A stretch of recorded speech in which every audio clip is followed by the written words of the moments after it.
This week's episode of This Is Only a Test is made possible with support from Afternoon Cyber Tea. Staying ahead of cyber threats can be the difference between thriving and being thwarted. Afternoon Cyber Tea with Ann Johnson has insights for cybersecurity decision makers striving to succeed amid rapid change. Each week, Ann Johnson, Corporate Vice President for Cybersecurity Solutions at Microsoft, talks with key security experts to explore perspectives on implementing new tech, next-generation security risks, and the current and future state of the cybersecurity industry. Check it out and subscribe to them. That's Afternoon Cyber Tea. It's available now on Apple Podcasts and Podcast One. Hey, let's start the show. For Thursday, November 7th, 2019. Welcome to This Is Only a Test, the official podcast of Tested.com.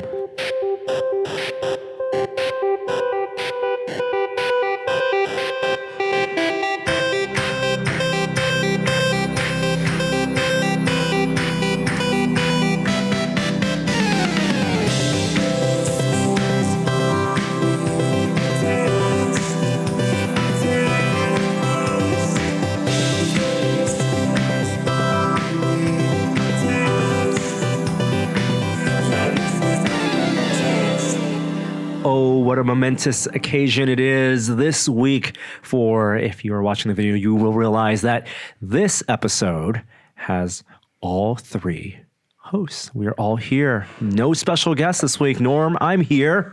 I'm Norm. Jeremy. Hi, Norman. Hi, Jeremy. Jeremy's here. And it feels like it's been so long. We have the Sultan of Science. I was here last week. That's right. It's been Jeremy was at. I don't no idea what day it is. I will tell you, though, it is a momentous day, especially if you're listening to this on Thursday, November 7th, which happens to be my birthday. Happy birthday. That true? Happy birthday, Kishore. Really? It's also friend of Tested Bobak Ferdowsi's birthday. Wow. Oh, my goodness. We're birthday buddies. I really should have told the baby to stay in. Oh, to steal my birthday? To share a birthday. Oh, steal. Because that would have been a steal. My baby's birthday is November 6th. We're actually recording this the day before, November 5th, because of scheduling. So news, nothing break, please. Nothing happen on November 6th. That's going to be important, or we'll have to talk about it next week. So as of the recording, your baby is still 0. That's right. But by the release of this podcast, your baby will be 1. Yes, that's the difference between infant and toddler. Yes. Yeah. Is it? I think that is. I thought toddler was more of like able to self-motivate or locomote. Yeah, it's just like a video game. Like, abilities unlock immediately upon the birthday. That's true. And no, I think in terms of the baby industry, when they sell products to parents, infant is 0 to 12 months. Toddler is like 12 months plus. Oh, you're talking about the industry definition. Yes, the industry, which is important because if you're buying, for example, formula, that's going to be super interesting for people out there who don't have babies. They will sell you infant formula and toddler formula, and they are very different. Toddler formula has sugar that's bad for your baby. Oh. Don't feed your infants toddler formula. Not until after at least like Wednesday of this week. That's right. That's right. In 2 and days, then I can open those bins. The enzyme just starts getting secreted by your liver instantaneously to take care of it. Yeah. Well, happy early birthday, Kishore. Or happy birthday. And happy birthday, Bobak. Yeah. I didn't know you guys shared a birthday. This is 1 week after our Halloween Spectacular episode. I'm sorry you missed it, Jeremy. We're all in costume. No, we weren't. But how did you celebrate your Halloweens? Well, I'll go first because it wasn't anything special. It was me sitting at home handing out candy. Because unlike you fellas, my kids are old enough to go with their friends now. That's is this? Were you wistful or? I am wistful. This was very I'm not melancholy. It was bittersweet, you know, because I got to pick out the candy and see all the costumes and but I stayed home and handed out candy. The nest was empty. I wore my Sid shirt from Toy Story. Put on some jeans. Anyone recognize you? One girl, probably 10 years old, said, "I like your shirt." I don't know if she knew what. No, she just wanted the candy. Maybe so. So no staff. That's your thing. Having a staff. What are you talking about? Usually have like a... Oh, I thought you meant people working for me. Yes. No, physical Gandalf staff kind of thing. I don't know what happened to my little blacklight that I put inside it. It was gone anyway. So, serendipity, whatever. Yeah. It's a sad moment. I envy you fellas. you and your young lives, your young children. More young children than young lives. Enjoying trick-or-treating, holding hands together. Yeah, there was a little holding hands. That's nice. Trick-or-treating. Kishore, how about you? How did the Plants vs. Zombies? It went over Costume go? mostly well. You tweeted a photo, right? Yeah, I did put out a photo. So my son was a disco zombie, and I have better photos of him because I actually like glittered his shoes with Mod Podge. I actually built them as platforms, but he didn't like it, so I had to take them out. Like I made jewelry for him. Like we went to the 9 on his costume, and my wife was a sunflower, and I was Crazy Dave from that game. Yeah, looking good. And I wore a pot on my head, like a physical cooking pot. Pothead. And yes, that's exactly what happened to me. Is kids kept on calling me pothead on the street. Not Crazy Dave. It was not fun. At least people weren't like, One kid recognized Spitballing me you. at the end of the night. That can't be right. Like, And I'm sure more people recognize you. We were like a block from my house, and like he didn't say anything to me, but he like elbowed his friends. He's like, "That's Crazy Dave. That's Crazy." Nice. And I was like, "Yes, validated. validated. All That's I what you needed." want. It was good. Like, did they see the rest of your family? Because that helps. Yeah. Okay. But I mean, Crazy Dave though. That's where the costume was at. It was good. It was pretty good. But I have to say, I think Norm's family costume took the cake. Well, they just did professional photos. Yeah, I think that was Shot on an iPhone. shot on iPhone photos. Those photos, spoiler, were not taken on Halloween. They were taken Months ahead of time. no, the day after Halloween. Oh, funny. Yeah, because on Halloween night, the baby had a meltdown. Yeah. One, daylight savings was not good this year. But even without daylight savings, Halloween, it got very dark, right? And, we leave work, get home at 7:00, gotta go meet friends. We actually went to meet Gary and Will and their kids, and they have found a great neighborhood to go trick-or-treating, a safe neighborhood, lots of decorated houses. In the city? In the city, in San Francisco. We'll share. Where was it? I'm not going to share. I don't want to crowd it. I'll tell you off podcast. Okay. But it was. But you didn't go to like a Fair Oaks or a Belvedere. No. where it's We like didn't go to the full-size true candy suburbs. bar. Yeah. And where like the streets are blocked off. Yeah. Like that's a real thing that happens. And I have no idea what that's like because this is San Francisco. But there are some neighborhoods in San Francisco with some of the winding streets that where not a lot of cars go through, and there are tons of people just in costume, kids and families, and a lot of people go all out with their decorations. So for us, it was a lot of appreciating that. So we needed to meet up with them. They were all ready because their kids get off school early, and Danica had her full getup. So if you haven't seen the photo, we did a Jurassic Park themed costume, which I mentioned last week on the podcast, and we had to take photos because if I said that if you didn't see photos, something went wrong. Something did go wrong. Yeah. Getting the whole costume, Danica was the star, I think. She was Ms. DNA, and it was a lot of work to get those foam balls painted and lined up. Dino DNA. Exactly. And the baby was a baby Triceratops, and part of it was kind of also celebrating the 1-year anniversary of his birth, not necessarily his birthday, that's later. And because his expected due date was Halloween, and we really wanted to have a Halloween baby. So we didn't get our Halloween baby, but we will. The first letdown. Wow. First of many, right? Thanks, Avery. So we wanted to still celebrate the occasion. That this is when when we expected him, and make Halloween a thing for us, especially this being the first year for him. And But of what course, were you? I was Dr. Henry Wu. There you go. Yes, wearing the lab coat. I did the Jurassic World version, the villain version with the turtleneck and the badge, Jurassic World badge. Super simple for me. I just needed to get thanks Scott E. Vest for the lab coat and put that on and be able to carry the baby because one of us needed to carry the baby. Right. She couldn't carry the baby. But long story short, because I know it's a long story, we went over to the Widows. Gary's family, to meet up with them, and Danica needed the DNA decor for her costume applied. Oh. Right, because it was going to be pinned in and foam taped in and stuff like that.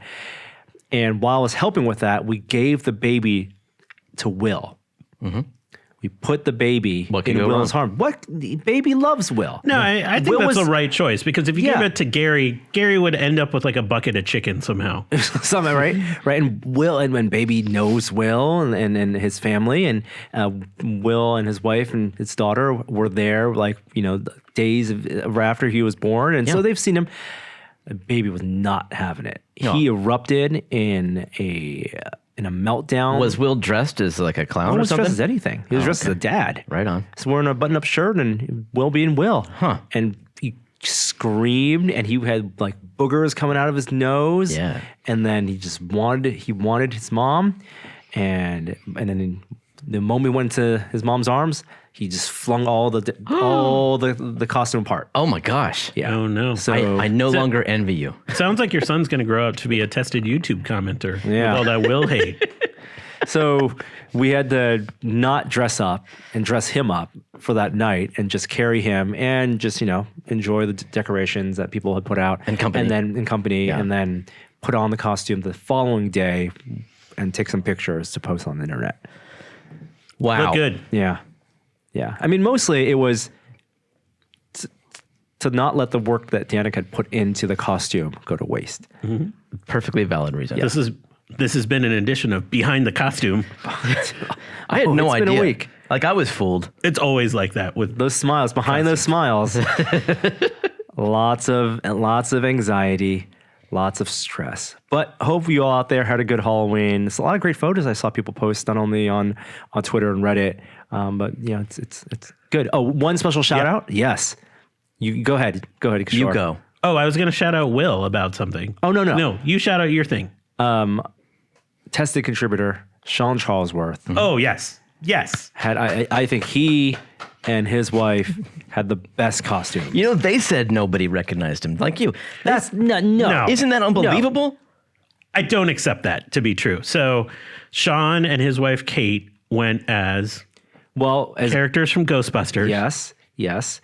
Sean went as Rick Moranis, the Keymaster, in Keymaster form. Right. This is This is like post Ghostbusters headquarters Keymaster, where he has the colander on his head with all the probes. yes, Yeah. And he found the right colander, and he 3D printed a lot of the probes and the pieces greeblies, and yeah. the greeblies and the capacitors Yeah. and the colored wire. But it doesn't look like a 3D printed anything. It looks like a prop from the movie. I mean, 100%. Yeah. Totally. Yeah. And then he got the glasses right, and then he shaved For the first time since Kate's known him. completely, and he had the expression perfectly. You know the expression. You've seen Ghostbusters. He Yeah. has like slack jawed. I look. love Rick Moranis. And then he had the I'm sure he did the dance. Like the kind of running around with Yeah. the helmet on. Yeah. Yeah. And Kate went as Sigourney Weaver. Yep. Yes. In that like shimmery dress thing.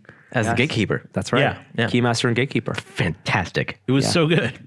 I'm sure by the end of the night they turned into terror dogs. And our friend Kate Sabaker, Yes. friend of Tess, went as Annie Potts. Mm-hmm. From And I don't think it was coordinated at all. I was going to ask. I didn't know that. Wow. That's fantastic. Yeah. So we still want to see great photos from Halloween. So if you have some, please share them. It's just a Sid t-shirt. I don't think you Wow. want. Yeah. No, I'm just not going to you. I was talking Oh, to okay. people out there listening. No, we're talking about people that actually tried, Jeremy. Yeah. Also, this past weekend, before we get into our top story, was Extra Life marathons. Yeah, so Will did his now annual 25-hour stream. He raised almost $15,000 for the kids. He almost lost control multiple times throughout the stream, I believe. What does that mean? Like where you're playing a game that's probably not appropriate for your level of tired. So they started with some Garfield Kart, which is a Mario Kart ripoff with Garfield characters. Interesting. There was some Sea of Thieves, lots of PUBG, but it was all for the kids. But what I wanted to highlight, one of the worst things that's ever happened on the internet happened. No. And that there was a DDoS attack on Extra Life throughout the day as streamers around the world were trying to raise money What's for wrong kids. with people? Yes, right? Yeah. Awful. Yeah. That's horrible. Don't like it. You're no stranger to 24-hour streams. When's the last time you did that? Oktobercast? Yeah. Like 2015? Okay. So it's Yeah, been a while. it's been a while. Do you think you could do it? I could do it. Yeah, but I feel like this is a Will. Yeah. Will's the I don't driving know how force. he now. does it. He's got some years on you, Norm. I think he has the gameplay. He can be in PUBG for so long. Phew. It's impressive. Yeah, it's definitely impressive. Congratulations to not only Will, but also everyone who And the kids. participated. And well, yes, they benefit as well. But to everyone who played games and streamed games and watched and donated. Very cool.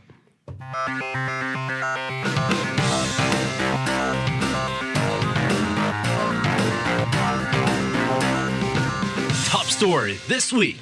So we had a little debate again about what the top story would be. And while there is a lot of tech news, you know, Google buying Fitbit and Facebook changing its name to Facebook. Our top story is going to be actually VR related this week because barring any giant news dropping, there's not been that big of a news week. But I did want to talk about something big in VR, which was Pistol Whip. Yeah. When does it come out? It comes out on Thursday. It comes out maybe by the time people are listening to this, it will be out. Yeah. Release date is November 7th. So this is a cross-platform, both PC and Quest game. Yes, desktop VR. Simultaneous release. And I believe they have announced plans not only to do other platforms as well, like PSVR, but also even location-based. They want to do like Pistol Whip arcades. Will it be on Steam? Yes. Yep. It's got to be on Steam. This Thursday. Yes. Cool. Yes. So if you, Kishore's playing the trailer behind us, but if you haven't heard about this, it's from Cloudhead Games, so the folks who did the episodic adventure puzzle game series, The Gallery, Heart of the Emberstone, and Call of the Starseed. And they also were the development team who worked on the Aperture Hand Lab. That's crazy, yeah. And their latest game is a complete departure from all that stuff because it is something a little bit more akin to a Beat Saber. And you say that, but I still, because I have not played it yet. Like when we went to OC6, 2 months ago or so. Yep. It was there if you knew who to talk to. Right. Like apparently the developers were there, Cloudhead Games, in the hallways, and if you recognized them or they came up to you, you got to try the game. Demo. And I think we were rushing through the hallways a little too quickly to be hailed down. That's what I'm going to chalk it up to. And we didn't get to try it, so I haven't tried it. You flew up to Vancouver. Yes, and Vancouver tried it Island. Yesterday. Yeah, and that's so. Leading up to this game's release, they've given out codes to a bunch of people covering games and also streamers. So if you are curious about what the game looks like, and you can watch some great VR videos from not only Upload has some, VR Oasis, and Nathi has some. So like they have some great videos showing, giving you a sense of what it's like. So I'll do my best to describe it because I didn't really get a chance to play it until yesterday either. Okay. It is a music rhythm game combined with a first-person shooter. It's the simplest way to describe it. You could play the game like a Beat Saber or Audica-style music rhythm game, a Guitar Hero music rhythm game, or you can play it like a Time Crisis-like shooter. Like an arcade shooter. Okay. Or enemies. Less of a rhythm action game then. Yes. Okay. The rhythm action is mostly there for scoring, if you want high score. Interesting. Because that is my main question. As I've seen the videos. It's a Technicolor world where the player is standing still but magically gliding straight forward through the world. You're propelled through the world with fixed acceleration. So you're not, it's not going to be crazy paced. It's comfortable that way. And no turning, right? No turning. And you don't control your movement at all. You're just gliding forward. You can move laterally, and you have to move laterally because there are obstacles. You mean you have to step laterally? Sorry, you can step laterally, but you're not turning. Right. It is linear in that way. So not even like a strafe. Down a track. Just physical. That's lateral movement. So you do no rotational turning. Except to shoot people, but you're not like moving in that direction. Yeah. You're always going forward, and then you can sidestep around pillars. Right. But the camera is constantly moving in the same speed in one direction the entire time. Yep. And there's like figures that step out of the corners and up from cover, and you have to shoot them. That's right. And it's all tuned to a track. So they have licensed and work with a EDM band, a musician. For these 10 tracks for their launch. And like Beat Saber, these tracks are the soundtrack for the game.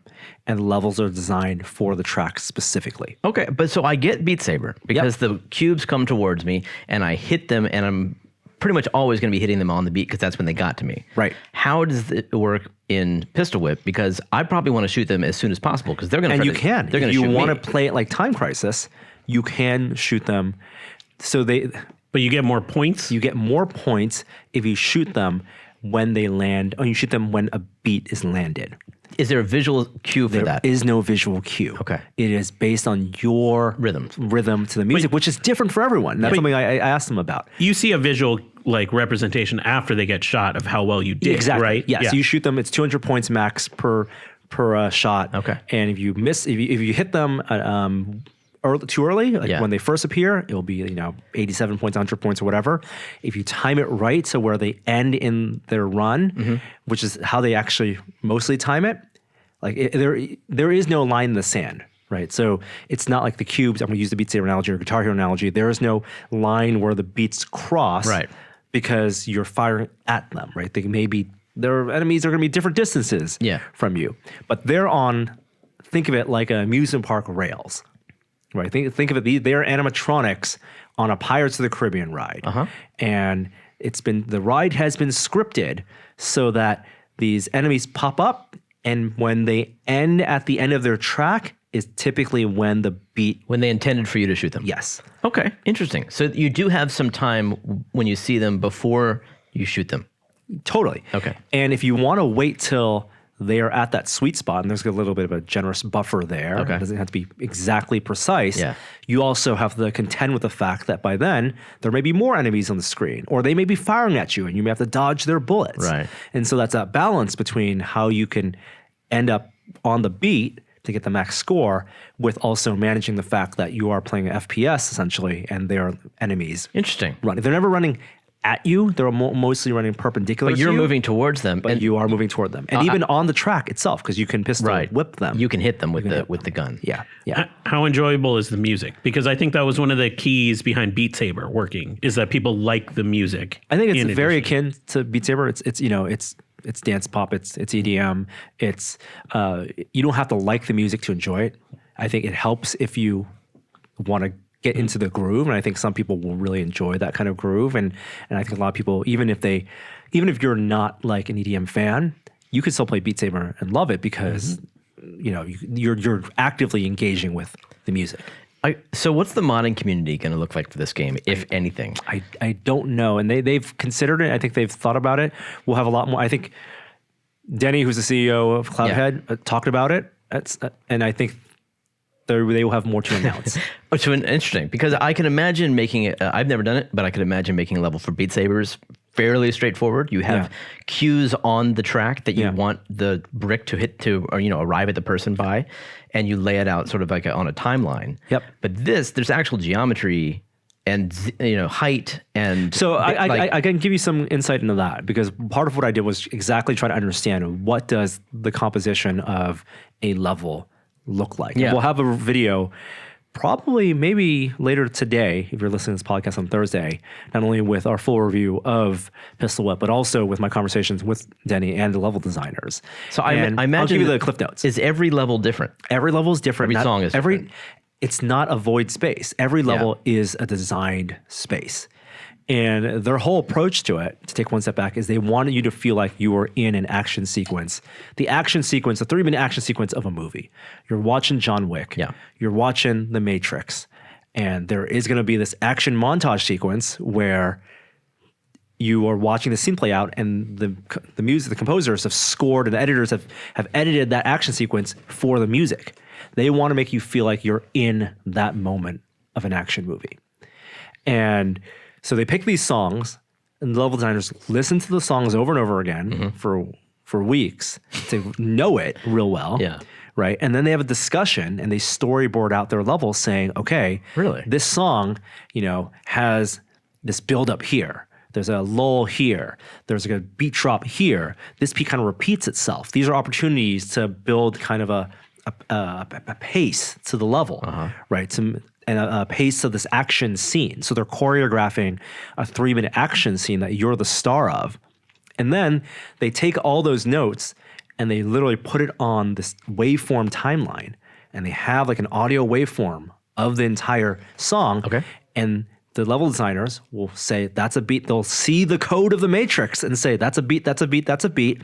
I'm gonna put an enemy here, here, and here. Okay. This is a crescendo to a big drop. Okay, increasing number of enemies here and more difficult enemies here. This sounds just like what you would do in Beat Saber. Right. Yep. And then they run that through a system they've built to procedurally generate Stop it. The geometry, like the actual a buildings? geometry, not of the basic structure of the level. Okay.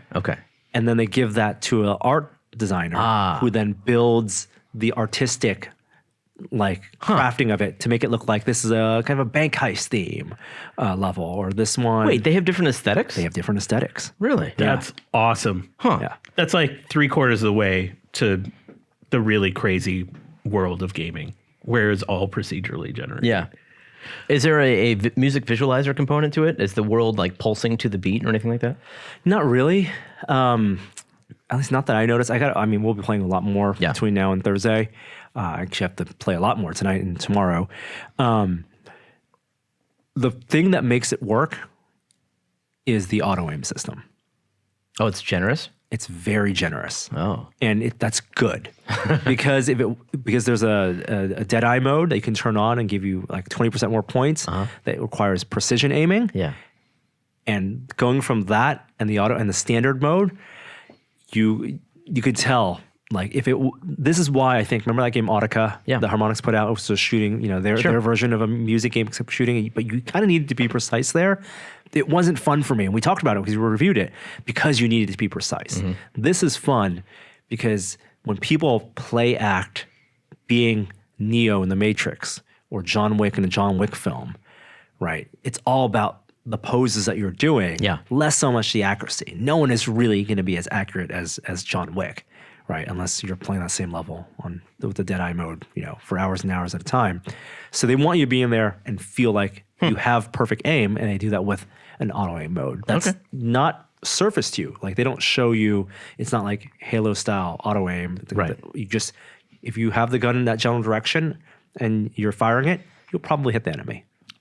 So I get that this is more like Beat Saber than anything else, but I would imagine people are going to compare it to Super Hot just because I think visually look for sure, and style. And I think they did that because they wanted to optimize for multiple platforms for Quest, and also how much stimulus they wanted to give you, because these Super Hot works because not only because it's low poly, but because they have these high contrast silhouettes, so it's going to be an enemy right there. Yeah. Do you feel like it compares favorably? Yeah. Because people love Super Hot. I mean, I love Super Hot. I think they succeed in making you feel like an action hero. You can dual wield too, right? That is a modifier. Yeah. So it's a point penalty for that or something? I think it's either a point penalty or it's like it just changes the way you're scored. And they have different difficulty modes. Okay. Easy, medium, hard, just like in Beat Saber. Okay. And just like in Beat Saber, every difficulty mode basically is the level designer redesigning the level, like handcrafting how it's more difficult. How hard was it? In hard difficulty, I was not getting through the maps. Okay. Because you have you can get shot, and you can get hit by the pillars in the environment, and I was definitely, for the first couple times, dying and having to restart the maps, to restart the songs. Cool. But we're going to try to do some mixed reality filming of the game to give you a sense of what it looks like. And again, I'll have those full interviews with Denny and his team. And it was great to see them up in their studio. It was really cool to see what a VR studio, game development studio of that size looks like today.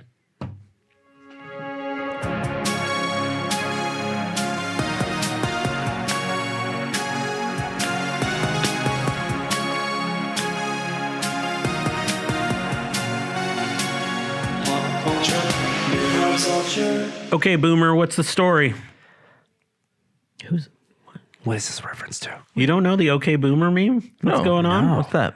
It's like it's I don't even know why I'm explaining this. It's just a Twitter meme that has exploded on the scene with like baby boomers being judgmental towards younger generations. Okay. Boomers. Which sets up our next story. Yeah. Except now I had to explain it and it doesn't work so well. That's the most boomer thing we could have done, is had you explain and not get the meme. I don't know why we're talking about this, but let's talk about it. Martin Scorsese has clarified his comments that have been blown, maybe, I think fairly say, out of proportion. Well, it's more of a conversation now because he said something like a month ago about how Marvel films aren't cinema. And a lot of the people involved in Marvel films had something to say. And now he's just continuing the conversation. So what were his clarifications? I don't think they were... There are a couple. One is like that it's not that it's that he grew up in a different generation before these films came about. And in the time that he grew up, there was sort of a kind of a way cinema was developed and storytelling was developed. And because he grew up in a world that was pre-Marvel, even though that's not true, he just didn't read the comic books that were out at the time he came up, that he just doesn't see that as being stories that attract him. And to quote him, he says that he developed a sense of movies, of what they were and what they could be, that was as far from the Marvel universe as we are on Earth from Alpha Centauri. Which is only 4 light years. So like, let's not it's not that far. He could have said Vega. I don't know why he's doubling down on this. Well, look, He can say they're not for him, but to position what he's saying, like he's not like the guardian of cinema, right? Yeah. He's just saying they're not for him. And like, who would be surprised if filmmakers that came before him, or like if Buster Keaton probably said this stuff about Martin Scorsese, seeing some of the initial... Right. Samuel L. Jackson said that this was akin to saying Bugs Bunny isn't funny. Yeah. Right. And I think I get it. Like that's just not your taste. It's perfectly understandable. You're from another generation. But I think like if you try to be objective here, he's coming from a place that people can relate to if they just take a moment to sort of look at the grain of truth that might be behind whatever he's saying, because he hasn't seen a lot of these movies. So I don't think that a lot of his he said he's tried broad brushes are very justified. But I think in his and let's take the Marvel equation out of it. So what is cinema to Martin Scorsese? Right. Mobsters. Well, he says it's an art form. He says an art form that takes risks. Right. And he thinks that Marvel movies are theme park rides. Because he doesn't... Where there is no risk. Because there's no emotional danger or revelation or mystery. He says I disagree. And I completely disagree. Disagree and with that goes to him not having seen or having no investment in. But I think his point is they're so market tested and they are variations on a theme. You know how they're going to end most of the time. And so they lack a surprise. You know you're going to walk off that roller coaster, but it's thrilling to be on it. What he wants to do is do something a little more real. I think that's where he's coming from. That's a very, very narrow view and definition of cinema, which is fine, which is his right to define. And it definitely tells us the type of films he's interested in making. Yeah. We won't be seeing a Martin Scorsese directed Marvel film anytime. I do think it's a little ironic that he made this variations on a theme comment, because his movies are arguably the same thing. Mob movies. Yeah. And I mean, I love Scorsese and his films, and he's a brilliant guy. You should watch his Inside the Actor Studio interview. But it's unfortunate that he doesn't appreciate this, although I think where he's coming from stems in places we don't know anything about. I think he's right that Hollywood has been trying to do this kind of thing that the Marvel Cinematic Universe has accomplished for decades, and now they're doing it successfully, and it makes it a lot harder for people who are artists and auteurs and don't have that kind of budget or interest in doing market testing to make a movie that isn't as commercially successful. And he concludes, this is all in the New York Times, he says that he separates cinema from what he calls worldwide audiovisual entertainment. Yeah. Which is his way of saying, it's a fancy way of saying mainstream movies. Yeah. It's funny that you could trace the roots of this kind of movie making back to Star Wars, I think. And that George Lucas at the time was a completely whacked out, innovative auteur artist filmmaker. You know, he is what Scorsese's holding up. And Star Wars was bold and risky and different. Absolutely. But because it was so financially successful, that model became remixed to a way that it's safe financially. Right. And that's his fear, right? He says that the fear of the financial dominance of one is used to marginalize and belittle the existence of the other, which means he's coming from this from a place of fear for the type of movies he wants to see and the type of movies he wants to make. And I think that's very narrow-minded because there's room for both. And there are some amazing films, more films being made today than ever before. If there were bad films consistently being made outside the Marvel genre, but I've seen Midsommar and Parasite and And all these like I'm just picking horror movies for some reason, but there's been this wealth of incredible cinema beyond this genre that is clearly not being dominated by it. Yeah. To be clear, he is talking about movies in the theater. Like that is, And that's the other thing that he doesn't want to cross. And I know, ironically, The Irishman is not in the theaters. but it is true. Very But limited you're release. only in order to meet rules for the Academy. Right. Yeah. And if he's talking about the cinematic experience of what people feel when they're sitting in a movie theater, Marvel and Disney, above more so than any other company, has done a better job of putting people in seats. Yeah. That's true. That's true. That's true. Let people enjoy things. Yeah. I think we're done with this. Yeah. But if you want to read the clarifications, it's on the New York Times. Martin Scorsese now is promoting The Irishman. Speaking of non-cinema, things that you can only watch on maybe your TV or maybe a 6.5-inch device that you have in your hand because you bought an iPhone this year, Apple TV Plus launched over the weekend, and the first slew of shows are out, from The Morning Show to See to For All Mankind. This is Apple's big streaming play. It's free for most people who bought new iOS devices and Apple devices this year. And have you guys watched any of it? I watched one, not legally, and I saw The Morning Show. I found it to be a little all over the place. And uneven, and not like, I think it's trying to be Sorkin-esque in its sort of feel and pacing, and it's not quite grabbing me. So it's not out the gate like a home run, like I felt with some other shows like Fleabag or something else like that. But I've only seen one episode.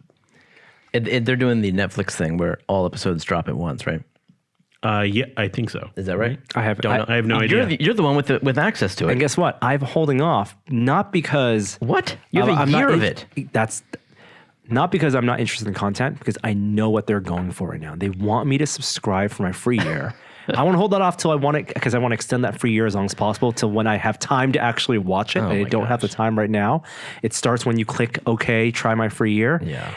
And they want to lock me into forgetting about the subscription a year from now and then paying $5 a month to get content that I may or may not want. And I'm not sure I want it. The reviews on C are not good. And the reviews on For All Mankind seem a little all over the place as well. You were interested in Ghost Rider. Do you know what the reviews are of that? I wonder. I don't know. I might wait a couple months till more content's out there and spend a month binging this stuff, because and even when I start signing up, I will create a reminder for myself using the very Apple device I purchased to get this free year subscription to cancel the subscription after a year, because I don't think I need Apple TV I will Plus. say, for as public as it's been about how much they're spending on these shows, there hasn't been the commensurate buzz about these shows as must-watch endeavors to justify how much that investment. Right. Maybe that's to come. Maybe we're just so early. I think it has to do with Disney Plus. I think that they have been lost in the void. Well, and also the impending HBO Max. I don't know if that has That's just as much of an confusing. effect. Mostly Disney Plus. $7 a month. Very compelling with all the Marvel stuff and the Star Wars stuff. Yeah. Mandalorian. Speaking of movies and superhero stuff, we got an announcement for the release date for Into the Spider-Verse 2. It's going to be the year 2022. Is when it comes out. April 8th, 2022 for the next Spider-Verse. That's a long time. It came out in 2018. The animators can only animate so fast, Norm. I mean, Give their hands a 2.5 break. years. I'm glad they're going to take their time with it. And I hope a lot of that creative team is going to be there. They're only doing the 12 frames a second too. They should do that. Shouldn't take that long. Only part of the film is 12 frames a second, the animation. The rest, I believe, is in 24, and I bet all the simulated particle effects and simulation effects are done at 24. Thank you, Lieutenant Data. What's the release date for the next Marvel MCU Spider-Man movie? I don't even know. They didn't announce that, right? Because he came so late due to the negotiations. Or no? Did I get that wrong? I'm gonna do a quick Google search because I believe. I don't think there's been a date announced.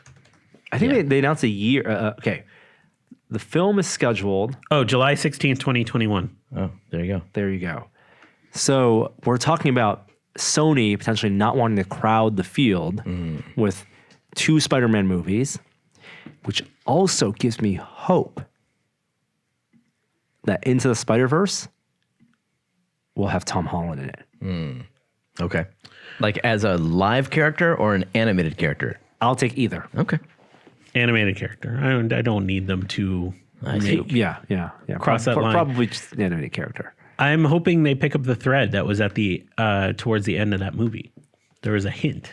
Well, that Gwen Stacy, Spider-Gwen was able to communicate through dimensions with Spider-Man, with Miles Morales. Oh, they got to bring that back. Of course. I think they'll definitely bring back those characters. I just don't know if it'll be like more. You're talking about the end credit sequence. Oh, yeah. Oh, I thought you meant the romance. Romance will be there. Okay. The post credits, I think they're going to push that. And wasn't that Oscar Isaac? Is that who the voice was? I don't know. Norm is Googling again. I'm sorry. That was, of course, Spider-Man 2099. And yes, it was Oscar Isaac. All right. Super cool. Yeah, Spider-Man 2099. Yes. Yeah. Hey, network television. There's a show coming on Fox early next year. It may be of interest. I don't know when's the last time you watched, one, a network show, and 2, a network competition show. Yeah. Okay. My son is interested in a new rap competition show I think it's on Netflix. It's like The Voice for rappers. Okay. That's the last one I saw. Not a network show. Not a network show. It's as close as I can get. Okay. My wife watches anything with the word baking championship attached to it. So, yes, I've seen a lot of those. Well, this one involves Lego. Yep. It is called Lego Masters, and it's apparently an adaptation of a UK show. And they just found their host. It is Will Arnett, a.k.a. Second best Batman ever. Lego Batman. And my question is, how has it taken this so long for a network to have a Lego competition show? What's a Lego competition show, Norman? I think they're going to have contestants who have a long history of Lego, people that we may have met at Lego conventions, who are not only maybe AFOLs, adult fans of Lego, but kids who have great building skills and do my own creations and good on-screen personalities. Hopefully, I mean that's what the casting is for these reality competitions. But these are builders that they're going to put them through incredible challenges that put their creations to the test. What do you imagine though? Here's a bucket of pieces. Build me a space shuttle. Go. Unlimited options. It's Lego. Is that it? Is it like I think there's going to be themes. Timed challenge? Themes with time. I think there'll be some like scarcity ones where you only get a certain amount of bricks of this type of brick, or the mystery ingredient. You have to use this type of brick. There'll be ones that have to incorporate motion or some sort of like motor, like Technic something. Yep. I think they're going to test the builds not only for their aesthetic quality, but also for things like durability and for animation. And all of these have guest judges that come in that inform the theme.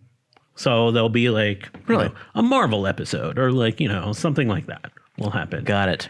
So I guess the challenge of putting on a Lego competition is how do you make it visually interesting for an audience, especially the build process. Is Will Arnett going to assist them? Is he going to be? He's going to support them. He's like the Tim Gunn to the whole thing, where he's like, no. He's not going to assist them. He's going to be the color commentator. He's going to wisecrack. Yeah. Okay, because I don't see him being very helpful. No, I don't see him putting bricks together. You mean him going like through the background is going to like really inspire people? He's going to be Lego Batman voice the entire time. He'll have a giant Lego Batman cowl. Yeah, that he'll put on. That's good. Yeah, they're going to lean into that. Although it'll be on Fox, so I don't know if they'll have the rights to Batman, Lego Batman. Oh, that's interesting. What's a Lego? What is a challenge you'd like to see on a Lego competition show, regardless of network and what format it's in? Like what would be interesting for you to watch? Like build a spaceship. Would a spaceship be a cool challenge for you? No, like that. So I'm trying to think like just the spectacle of watching it. How is watching people build Lego interesting at all? Now Now it's a question I've been trying to solve for 7 years. Now you're just attacking tested. I don't know what you're doing. Speed builds, blindfolded builds.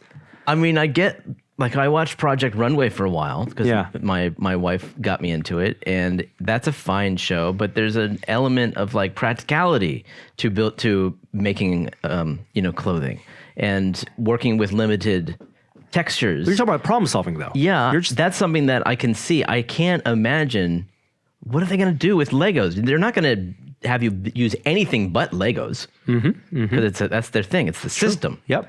So I just don't see how that's going to be interesting. But I look forward to being informed. My fear for this is a lot of the creation, the best stuff I've seen, Lego by nature is small scale. Yeah. And you're not going to have time if they're producing this like a standard competition show.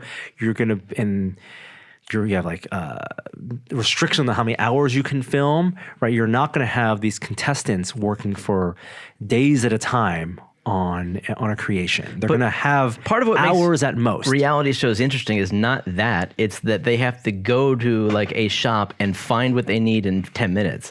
Like that. That's one aspect of it. There's different different designs. formats. And so you make a really good point because I do think there's an opportunity for this to be in the model of the Great British Bake Off. Yes, that's where I was going to. Where that is filmed week to week because it gives the contestants time to go home and practice their recipe I didn't know they did that. and work on refining. And so it's not about coming up with the design on the spot. You're talking about it's about execution. The British Baking Show? Yeah. Well, it's called the Great British Bake Off. Because we watched the British Baking Show. It's They different. had to rename it for US Oh. because Bake Off is I think it's a Sara Lee license. So thing. it is the same show? It's the exact same show. You mean the Big Ten? Yeah. And it's the two comedian hosts? Yeah, I think so. It's the same show. Okay. And with Paul Hollywood and Okay, never mind. I don't know what I'm talking about. did you know that for that show when it aired in the UK and it's aired for however many dozens of seasons in the UK, it's called Great British Bake Off on that show. In the US, when you watch it on Netflix or PBS, it's called Great British Baking Show. They had to change it. Yeah. So where is that? Like, how do they change it? Right. The award you get, it's not a cash prize. It's about being celebrated as the best baker. Good bake. You get a platter, right? You get a serving tray, and it has etched on there. Yeah. Great British Bake Off. In the U.S. version, they CG'd over that to say They did not. Great British Baking That's Show. going too far. Yeah. There's another one where people take junk people bring to the to drop off at the trash. They take it from them and they make it into art or something nice and then Yes, assemblage art. then Yeah. sell it. Yeah. And they give the profits to the person who left the junk. I don't think it'll be like That's that. interesting. How is this going to be that interesting? Well, there are Lego artists like Nathan Swade does a large sculpture in Lego. Usually monotone single color sculpture, but that's something that may be more presentable in this format. But that takes a lot of time. So a challenge maybe build an astronaut, a life-size spacesuit in Lego, or a sculpture of a figure, a dragon in Lego, and then you'd have to piece everything together and see if it structurally holds. I mean, that could be interesting. Oh, I don't think no, we're not on the same page. No? No. I think it matters who you get as judges. So Yeah, that Lego matters. judge is important. That matters. And to be clear, like I went to the Lego amusement park. What's it called? Legoland. I enjoyed myself. And you like the sculptures you see there, and you wonder who puts those together. I'm nuts about Lego sculptures, but I just don't see how it's a reality TV show. That's all I'm saying. Well, there's a British version of this show, Lego Masters, that we can reference. And Great. I haven't seen it. Great. So I'll see if I can find a copy and watch, and I'll relay. I don't think it's going to be the challenges that Lego Masters, capital M, have to go through to get certified as master builders. Mm-hmm. But that would also be cool. Okay. Maybe at the end, the team that wins, the person that wins, gets to be certified a master builder. I could absolutely by see Lego. this working as a Christopher Guest mockumentary style Oh, don't do that. reality That's show. mean. That would be funny. You guys aren't on my page about this. All right. Sorry. Zero interest from Jeremy. Okay, back to streaming news. We had HBO Max last week, and a little bit later to the party, well, Universal, NBC, also has a streaming service coming up. Now, they don't have details on this yet. We do know they have The Office, and there are a bunch of NBC, Thursday night NBC television that they have previously licensed to other companies for streaming that they may want to then save for their own streaming service. Now, I don't think they can get away with a $15 a month streaming service, maybe even not a $7 a month streaming service. So the latest news is that they're considering having a free streaming service and completely be ad supported. Okay. And do the ad-free service as optional with a fee. Sounds like YouTube. Or Hulu. Is Hulu the same kind of service?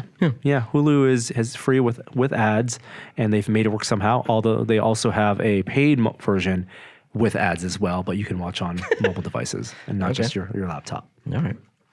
Over the weekend, there was BlizzCon. Did either of you follow the BlizzCon activities and festivities and announcements? Just a little bit. The only thing that stood out to me was they're making a Diablo 4. That's big deal. So that's coming. Yep. There are some screenshots. You can see what it looks like. There's a trailer. I bet it's going to look great. Yeah, but it's all cinematic, right? Yeah. Is there gameplay in it? There's gameplay in it. Okay. I'm more interested in Overwatch 2 because... Are you, though? Yes, because I think Overwatch is probably up there with the best games I've ever played, whereas Diablo is not. Jeremy is announcing today his transition to esports player. And you can't esports Diablo 4. Seniors division. You're gonna jump over Twitch streamer, Overwatch streamer to right to esports competitor? If they'll have me. Okay. I don't. You guys probably didn't play too much Overwatch. No. Will and I played it for a bit when it came out, and I really, I only stopped playing because somebody told me I wasn't a good Pharah. Like I was enjoying the heck out of that game. I thought I was a great Pharah, and then some guy tells me this with voice chat in front of everybody. Oh no, that I'm not, and it hurt my feelings, and I quit. But I'll give it a try for the sequel. What's interesting about the sequel is that. All of the interesting gameplay mechanics, all the new levels, all the new weapons, all the new characters, they come for free to Overwatch 1 owners. Yeah, how about that? It's not going to be a sequel like StarCraft 2 was to StarCraft 1, meaning they're not going to migrate all the players over to a new game that you're paying $60 for. It is essentially a DLC pack with exclusives. Well, it's all new. Pay for. Yeah, it's a story mode. It's a co-op PvE story mode. That will be exclusive to Overwatch 2. Right. I think that's mainly what Overwatch 2 is, plus maybe some new designs to the characters. But so it's not clear if those new designs if it comes to the Overwatch 1 community or not. Any new characters? Yeah, but they all come to Overwatch 1 for free. That's what matters, I think, to the community. I don't know. So new maps. I'll love playing this PvE mode. I think that sounds like a ton of fun. I mean, Blizzard pretty much has a good track record for most of their games. Truth. So, sign me up. Overwatch 2. No one knows when to buy it, though. Yeah, they haven't announced release date. It will be on all the same platforms. Overwatch 1 is on PC, PS4, Xbox One, and most recently, Overwatch launched on Nintendo Switch. Yeah. So it really is a way for them to say, have you this tried is that? the biggest update so far that you'll have to pay for. Controls on Switch are hard. Oh, really? I believe it. It's not designed for that. Yeah. Pro Controller even? It's much better with Pro Controller. Yeah. Okay. All right. Well, before we move on to our next segment, because that does it for pop culture news, I want you to know that This Is Only a Test is also made possible this week with support from Netgear. Is your Wi-Fi feeling old? Does it buffer while streaming? Does connecting new devices slow it down? Can it handle gaming, video calls, large file transfers all at once?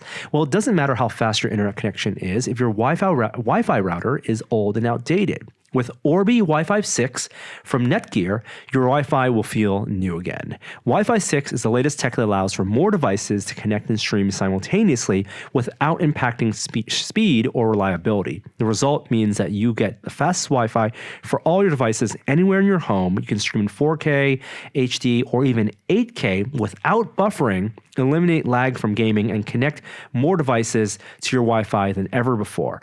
Orbi Wi-Fi 6 is like upgrading your Wi-Fi to first class. And if you're ready for the best Wi-Fi ever, you can get it today from Netgear and never worry about Wi-Fi again. Check out Orbi Wi-Fi 6 at your local Best Buy or at netgear.com/best Wi-Fi. That's netgear.com/best Wi-Fi.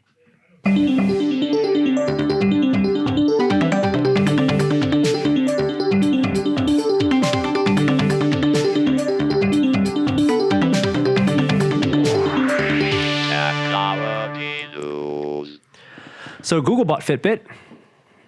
Oh, yeah? Expected, big deal. I think it's a big deal from this perspective. As somebody that uses Wear OS has been like the ugly stepdaughter in the Android ecosystem and the Google sort of smart device ecosystem. I feel like I get very few updates to it. If you look at Google Fit, like there was lots of community complaints about stuff like stopping working, and it doesn't seem like there was a lot of development staff on it. So if they're going to invest $2 billion in a wearable company, it seems to indicate maybe they're migrating back to Wear OS. They have the least market share of any company in that wearable space. And so maybe they're making a broader push here. When you say Wear OS, you're talking about your Android watch, right? Yes, that's okay. Watch OS, but for Android. Got it. Wear OS, well, there have been a lot of OEMs making new Wear OS watches. The hardware hasn't changed. The software updates are still kind of slow, and they've been lagging behind. But it does make a sense because Apple, it took them a couple generations of Apple Watch to really narrow onto who the buyer was. And yeah, it's Apple fans, but it's also people who exercise, who go on runs. And Apple, if you watch their latest Watch OS ads, it is about fitness and health. And that's something that Fitbit has a lot of experience in and a lot of data for. So we all agree. I hope it revitalizes Wear OS. And I think the exciting thing will be seeing what they do with it probably, hopefully, if not this year's Google I/O, but definitely the year following. Yeah, I'm excited Or go about away.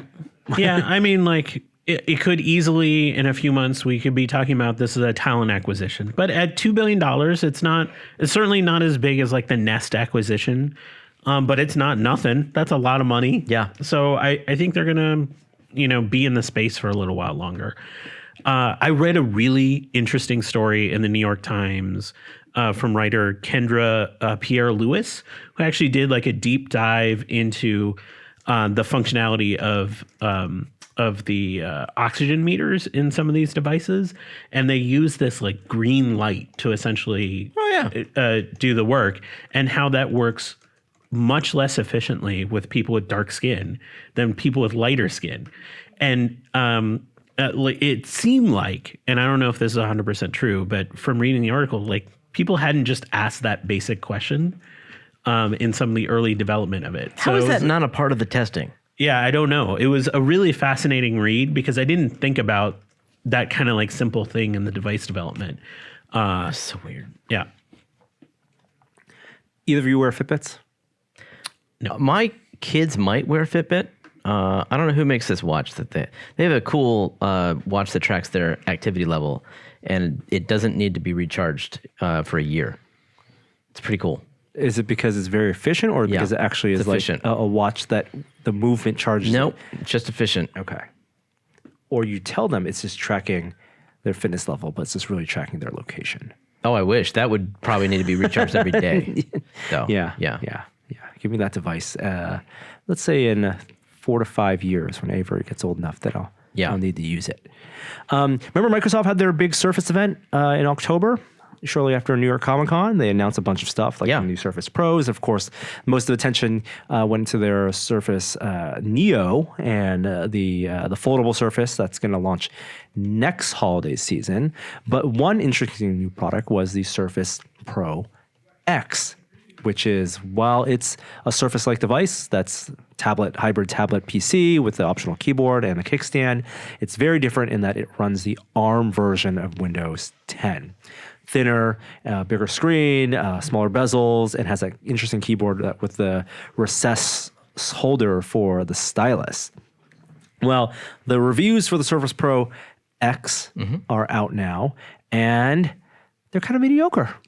Okay. Yeah, I think as expected, the people were impressed, I think, by the performance of this ARM processor because it was a special, like they had pushed for this collaboration between Microsoft and Qualcomm. It was a special chip that they had made. And I think there was a lot of excitement about the hardware primarily. And so people were pleasantly surprised, Yes. or at least in line with expectations. Everything about the industrial design's beautiful, screen's great, touchscreen, of course. Battery life seems to be okay, not great if you're going to compare it to, I think, like a Chromebook Or my kids watch. or your kids' watch. But the thing that is the most problematic with this is that this is a premium product that's being sold for, upwards, if you include all accessories, upwards of almost $2,000, at least $1,500 for a high quality SKU, and it has app compatibility problems because it's running the ARM version of Windows 10. Not surprising, but Yeah. kind of a deal breaker. Yeah. Yeah. So it's a little bit unfortunate. I think it sucks that, again, like Microsoft has had this problem for so long where the team that makes the Surface team that makes the hardware can push out really great stuff, but also needs to be in service to the Windows team. And those two are not always in line. And sometimes the problems with Windows in terms of like screen resolution and compatibility and all that stuff gets in the way of the hardware making the most out of it. So it's a little bit unfortunate. My kids' watch is the Garmin VivoFit Junior. Oh, that's what my kid has. Yeah, good battery life, right? Yeah, it runs for like a year. So I guess that's okay. Something just announced by Microsoft, though, also super interesting from a technology standpoint, is the first demonstration, we'll call it, or the first presentation example of what they called Project Silica. Oh, this wow. is something that they announced last year as something they made, their Microsoft research department in cooperation with university, I believe. I'm not sure which university it was, had been working on, but this is about solving the problem of disk storage, going from magnetic tape drives to spinning hard drives, SSDs, and something that would be archival quality. Because right now, magnetic storage, tape storage is still how a lot of companies back up their data because It's the cheapest kind of storage. at that quantity and at that reliability. Right.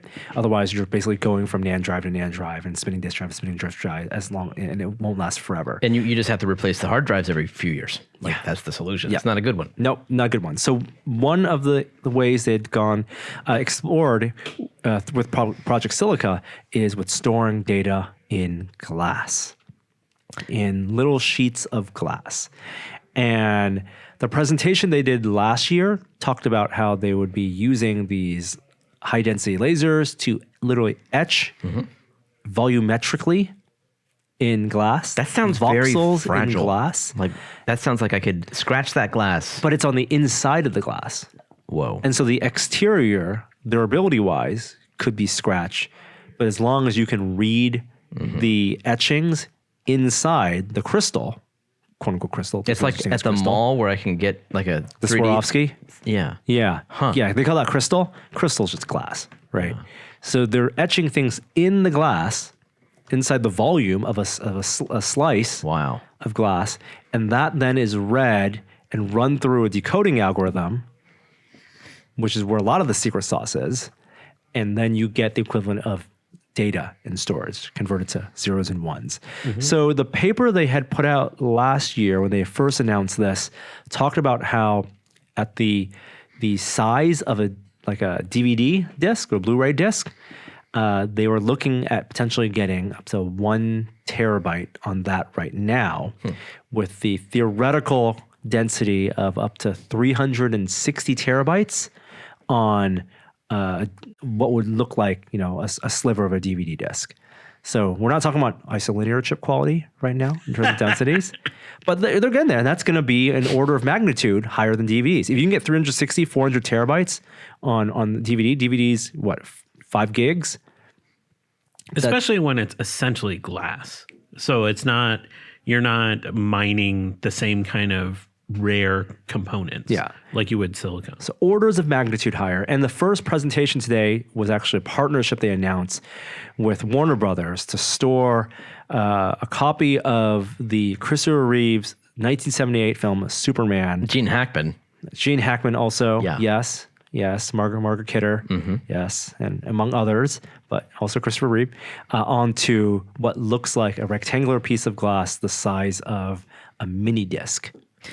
So is this going to be a consumer-facing product ever? Ever? Yeah. Yes. Okay. Short term? No. Near term? No. Yeah. I mean, Microsoft Ever, is all probably. enterprise mostly these days in terms of stuff. Make that like pop-up go away. But yeah, okay. I guess so enterprises want to store their data permanently. This isn't meant to be accessed frequently. This is a storage device. I mean, but if the technology is there eventually, you'll be able to access it, frequently. Okay. You'll have the decoding and the processing to run it. I imagine that they're taking their important archives, they're putting them on this, and then they put them in a padded case, and then they put it on a shelf. That probably is in the near term how this would be used. Microfiche. Yeah. And it's going to be read only. I don't think there's going to be hardware, consumer hardware to write on this glass, and definitely not to rewrite on the glass. No. Right? This is going to be write once. It's going to be DVD-ROMs. Right. Yeah, like let's not look for the rewrite silica glass disc. That seems a little much. This is amazing technology, how they're actually using the polarization of light to create like different sort of layers and orientation for the voxels that are being created inside. Glass library. I just foresee the future glass storage Project Silica equivalent of that classic Tech TV video where the guy holds that wax cylinder and his hands are shaking. And he talks about how priceless the cylinder is. Yeah. And then it shatters. I think they debunked that. I think that was actually a joke. Yeah. But that, except with glass. This is the only copy of Superman Returns. Drop, shatter. I want to see the Nicolas Cage movie that's eventually going to develop where they steal the Declaration of Independence from this facility. Yeah. This is the only copy of the Declaration of Independence on silica glass. And then they have to build the laser machine to read it. I always heard it would be holographic storage. And that's not what this is. No. So it's something different. Yeah, this is just laser etching. Yeah, I kind of understand Just laser. Yeah, this one is actually, the decoding is the part that's hard to understand. How they convert that density into bits and how they get around the problem of, like you said, scratches on the surface of the glass that may prevent the reading. Yeah. I mean, I'm sure they have temperature control systems, but I would think that's actually the bigger issue is any changes to the size of the material, like any expansion or contraction of the material. Or melting. Well, come on, that's a massive change in temperature, but even tenths of degrees could have an impact on the kind of sub-micron level voxels that are being developed. Just put it in the cloud, right? Yeah, that's the solution to everything. Imagine X number of years from now, however many years from now, you could go to the store and CBS will put out a collection of every Star Trek episode ever on a piece of glass that looks like an isolinear chip. Count me in. There's got to be USB sticks that look like an isolinear chip. But they're not transparent. Yeah, they wouldn't be totally crystal. transparent. Yeah. Yeah. I wonder if tinting affects this process. Oh my God. Can you tint it Right, like an like isolinear chip? See, I'm thinking an LP, like a translucent LP where they went in different colors. Yeah, but you're right. That would look Yeah. cool. And you got to swap them real fast, like data. TNG. What also seems like magic is this new open source AI tool. This is cool. What does this do? This is the story I'm most excited to talk about this week on This Is Only a Test. Have you ever heard of Deezer? It's a music streaming service. I'd never heard of them. Nope. Well, apparently they have some engineers on their team who like to have a good time. And so what they did was they developed an open source project that they have put on GitHub for anybody to use. They called it an experiment. And what it does is you feed it a song and it will isolate the vocals and everything else and provide you with two different tracks, one with the vocals and one without.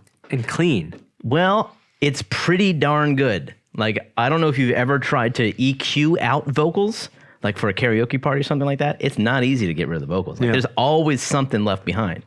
Wait, you're saying that people try to create karaoke tracks by taking like a FLAC file Sure. of a pop song and running it through an algorithm to actually remove the vocals, to slice it out? I mean, who hasn't done that on a How? Friday night? I can't imagine that works out well. It doesn't. It doesn't work out well. It's very hard to remove the vocal tracks. That's why people like to get the studio track masters and they get those. That's the best thing. But if you can't get that, and you can't for most songs, you can run it through this, and it uses Google's machine learning open source project. What's it called, like Tinselware or something like that? It's probably right here in front of me, and it's super fast. It's 100 times faster than real time if you use a GPU. Oh, I mean, that's fast. But how good? How good are the results? You feed it a song, and out it spits either the 2 tracks, or it can isolate drums, piano, bass. No. Yes, all I need to hear into different No. tracks. I need to hear a sample. Okay. Can you run it? Can you run Bohemian Rhapsody through it? Well, I can't, but I mean, because I'm right, I don't have it installed. But we could do that. Yes. And could you get like Yes. however many dozens of tracks? It will even export a track called other because it doesn't even know like what is this stuff. Well, okay. Give us. So check it out. Give us an example. And this is an interesting thing because Norm gets very nervous about playing copywritten tracks on the podcast because we get YouTube flagged. That's right. So this is an experiment. Will these be flagged? Because these are altered versions of the original songs. So we will conduct an experiment. But using Google's TensorFlow. Yes, thank you. TensorFlow? Yeah. Yeah. So here we go. This is A Whole Lot of Love by Led Zeppelin. Or is it? Vocals only. Way down inside, honey, you need it. Not bad. So you not can bad. hear It's some not bad. distortion. Yes. Yeah. I'm gonna give you my love. Yeah. But also some of that is just the reverb that's actually a part of the recording that they've added to the vocal track. How would it? I guess machine learning. Here is the exact same song, the other file it exported with no vocals. All right, you've played too much of the song. There are vocals in this part of the Yes. song, but they're not there. I feel like Google Content ID is going to flag this so fast. But it's not what. It's not the shouldn't be the fingerprint because shouldn't there be. are vocals there. That's better than I thought it would be. Isn't Yeah. that amazing? Yeah. Here's I heard it through the grapevine. I know a man ain't supposed to cry, but these tears I can't hold inside. Oh, so it picks up the background at the same time. What in my life you see? I'm more impressed by the music instrument Yes. only Well, it's track than by talk the vocal about- only, but, which is probably harder to talk do. about like a karaoke, gold mine. Yeah. Like any song you want now. It's super cool. I mean, I just imagine some avid listeners going to EQ me out of this entire podcast. They call it Spleeter because it spleets files. Oh, God. Yeah. There you We go. were doing so well before the naming. Spleeter. It's super. I think it's awesome. Okay. Adobe Max is going on right now. Well, for us, it's earlier this week. For you out there, Joey's actually going there. Check out some stuff. And one of the things that was shown at Adobe Max, or launch in time for it, is Photoshop for iPad. So Photoshop for iPad. It's out. It's out. It's not the full functioning Photoshop, but it will ingest your PSD files, and you can see the layers, and you can do a lot of what you would be able to do in Photoshop on your iPad. And it is free only if you have a Creative Cloud subscription, whether that's the full Creative Cloud subscription or the photographer one that gives you Lightroom and Photoshop. So a value add for those folks. I have CS4. Oh, you're one of those old school holdouts. It has never failed me. I don't know why people upgraded. They're gonna. great. They're gonna. Well, if you're doing photo editing, yes. But if you're doing something like video editing, the new tools they add in Premiere. Photoshop? In Premiere. Oh, in no. Premiere. Yeah. Yeah. From the other parts of the Creative Cloud service. 1.5 stars on the Apple Store. I think people don't like the idea that it's a subscription-based service. Nope. They have pushed back on it for so long. But if you do the math for people who bought Photoshop on a regular or on a professional basis for their work, licenses for Adobe apps were in the thousands of dollars if you bought a bunch of them, and the subscription model has proven to work for them. People are subscribing and they're getting the updates, and as long as nothing's breaking, most people are usually fine. And honestly, the photographer bundle is much cheaper and worth it if you're not doing video editing. The Photoshop and Lightroom version, which does gives you this access to this app. Related to Creative Cloud, if you have an iPhone or iPad, Creative Cloud also now gives you access to 17,000 font library. And so it's just a ton of fonts. And all users, if you don't have a subscription to Creative Cloud, you can still download the Creative Cloud app and get an extra 1,300 fonts that you previously would not have had in iOS. So just give you a heads up. Worth trying. Let's talk about Razer phones. Did you guys see this? I saw the images. Saw an image of a flip phone. So it's not officially announced. This was a leak or a fan render. Don't know exactly how or what it is. Okay.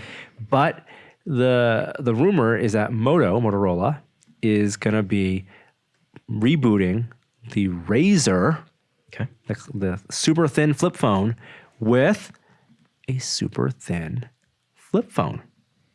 Oh, a foldable screen? With a foldable screen. Oh, that's interesting. I mean, that's kind of retro and neat. Yeah. I don't know. So the form factor looks a lot like the original Razer, or not the original, but like, the popular Razer. Very thin, has that little hump on the bottom. But if they've incorporated foldable OLED and they have it designed so it doesn't doesn't crease and doesn't break, that it could be a good way to revive it. Look, they couldn't make the Moto Razr not break when it was not a foldable screen. Oh, really? But it was super popular. Yeah, but those things broke all the time. I didn't know that. I never had one. They were cheap. This is probably going to be a premium product. Yeah, this has got to be like a $1,500 phone. Well, you don't even know if it's real. Yeah. But the renders look good. I like the design. I like the idea. I hope that this is real because I would like to see one, although I won't buy one. I think that's the fundamental problem. People would love the idea of seeing one, and I'm sure filmmakers would love access to it to use in their futuristic sci-fi films. Hey, it's Blade Runner year, November 2019, Blade Runner month. The original Blade Runner was set in November 2019. Oh, wow. Mm-hmm. Yeah, Los Angeles. I mean, and they pretty much nailed Los Angeles, Well, except for the rain. The fact that it's on fire, yes. Yeah, I mean the dystopian nature of LA, they really got down. All those eyeball shops. Nintendo Switch selling better than ever. Not the Switch. Sorry, the Switch Lite. Yeah. Thanks to the release of the Switch Lite this year. The new SKU just went on sale. There's a new Pokemon color scheme. Yeah. Just color scheme difference of the Switch Lite. Of the Lite, yeah. Well, Nintendo says that it sold almost 2 million Switch Lite systems in the first 11 days on store shelves. It's pretty good. Which is incredible considering they only sold 3 million Switches, fewer than 3 million Switches in the 3-month period through the end of September. So middle of this year. So Switch Lite selling many, many more than the Switches, at least for launch. And it's kind of balanced out now in October, but it's really kind of bolstered the entire market for Nintendo. And of course, Luigi's Mansion's out and it's getting rave reviews. Have you played it? I thought of you when I saw it in the store. Did you get it yet? I have it. My son, who does not listen to this podcast, doesn't know we have it because it's a surprise. You like to keep things away from him. Well, he has a birthday coming up and such. We're running out of time, so let's jump over to our one last tech story. New Facebook logo. No, we're going to talk about DeepMind. We should. I petition for a second one after this, but okay. DeepMind, congratulations, has achieved Grandmaster status and level in StarCraft 2. Wow. That's better than any of us. Yeah. Oh, much better. Much better. Yeah. There's a new paper in Nature that talks about its work and how it uses its multi-agent reinforcement learning to play games and games and games over and over and over. And now It's really good. It's a really good StarCraft 2 player. Like, I actually wonder how, I mean, the idea of them choosing StarCraft 2 is because there's so many different sort of modes of action and strategies at play. They're like, oh, this could be potentially generalizable and it'll get us press attention. 2, I'm sure, is a subtext there. So this idea of what's called multi-agent reinforcement learning, as you mentioned, I wonder how generalizable that's going to be to other settings, but we've seen such an acceleration from chess to Go to StarCraft 2. Mm-hmm. I mean, what's next? Yeah, well, the AI can play as any of the races. Mm-hmm. Previously, you could only do Protoss versus Protoss. You can play as any of the 3 races in StarCraft against any of the 3 races, which is interesting. There's still some human players that are better than it. Yes, but it was rated Grandmaster level for all 3 races above 99.8% of ranked human players. Mm-hmm. That is true Grandmaster status. They actually recorded the matches, and you can watch the replays. They put them up on GitHub. Wow. Oh my God. It's amazing. I mean, if you know what you're looking at, I couldn't follow those. Oh, games. you need I hope they got in some casters.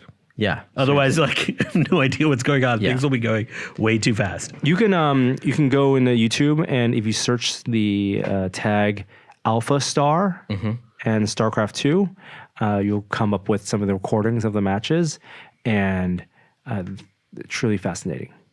Okay. You had one more story? Yeah. So Ed Niedermeyer from TechCrunch got to go in a riderless Waymo in Phoenix. Wait, like just by calling Waymos and like got out the app. Yeah. I mean, this is an invited situation. Got out the app. The minivan approached. No one driving it. Got in. Went on a ride. No one from Waymo in the car? No one from Waymo in the car. Okay. Him and a car. And they went on a ride. And he talked about the experience and in some detail. And based on our reaction last week, where we're all like, yes, we'll go to Phoenix, take us to Chandler right now. We are ready to hop in. I think it's pretty validated by his experience. Like, Really? It got him where he's going. Jeez, I'd be freaking Uncanny Valley, right? I freak out when Norm turns on his highway autopilot. I can't handle it. It's freaky. because I have the confidence, but you don't ride in the car enough to have the confidence. I've driven the Model 3 and I don't have the confidence yet. Right, because you don't have the experience. Yeah. Right. And that's the concern, because the driver always knows that the driver can take control. And it doesn't do a good job of giving the passengers confidence that it's going to be safe. I think I misspoke. There was somebody from Waymo in the vehicle, but not behind the wheel. Understood. So there's no one in the driver's side seat. All right. Wow. And it was a good experience. Yes. There you go. And they videoed the entire thing. You can watch it. I mean, that's probably pretty boring. Now